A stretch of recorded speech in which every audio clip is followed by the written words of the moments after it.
हाथरस में हुए हादसे के बाद सूरज पाल सिंह उर्फ भोले बाबा के नाम को लेकर भी साधु संतों में आपत्ति दर्ज की जा रही है। अखिल भारतीय अखाड़ा परिषद, जो कि अखाड़ों की सबसे बड़ी संस्था है, उनके कार्यकारिणी के सदस्य आचार्य देवेंद्र जी मेरे साथ में हैं। हम उनसे बात करते हैं। महाराज जी, इस तरह की चीज़ें जो विकसित हो रही हैं, बाबाओं के नाम पर ये लोग भोली भाली जनता को ठग रहे हैं और इस तरह घटनाएं हो रही हैं, नियंत्रण कैसे होगा?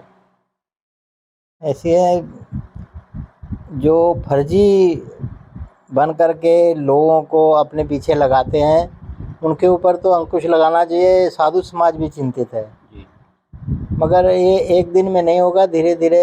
अब कुंभ मेला आएगा, उसमें भी हम लोग गहन विचार करेंगे, अखाड़ा परिषद में भी उठाएंगे ये मुद्दे को। ये बहुत अंकुश लगना चाहिए। बहुत ज़्यादा हो गया है। कई फर्जी बाबा इसमें घुस गए हैं इस रूप में, जो असली भी जो है उनका अस्तित्व खतरे में है। अखाड़ा परिषद ने महाराज जी एक बार प्रयास किया था, ऐसे लोगों को फर्जी बाबाओं की लिस्ट जारी की थी। उसके बाद ये था कि आगे आने वाले समय में ऐसे लोगों पर शिकंजा कसा जाएगा, लेकिन वो अभियान क्या शिथिल पड़ गया? इसमें राजनीति होने लगती है। जब राजनीति वोटों की हो तो फिर उनको थोड़ा सा नरम होना पड़ता है कि ये हमारा वोट बैंक ना चले जाए। इसलिए इसके ऊपर तो कड़ा से कड़ा कार्रवाई होनी चाहिए कि जितने भी साधु संत फर्जी बने हैं उनकी आचार संहिता बने, बिल्कुल बने। और जो उनका जो साधु का नियम है वो गुरु शिष्य परंपरा का है, और किसका गुरु है, कोई उसका किसका चेला है, वो गुरु शिष्य परंपरा। हाँ, और वो उसका विधिवत उसका नामकरण होना चाहिए। गुरु के द्वारा उसको बिल्कुल मान्यता प्राप्त होना चाहिए कि गुरु ने इनको, गुरु की जिम्मेदारी भी होनी चाहिए उसमें कि ये मेरा चेला है और ये गलत काम नहीं करेगा, उसकी जिम्मेदारी गुरु लेगा।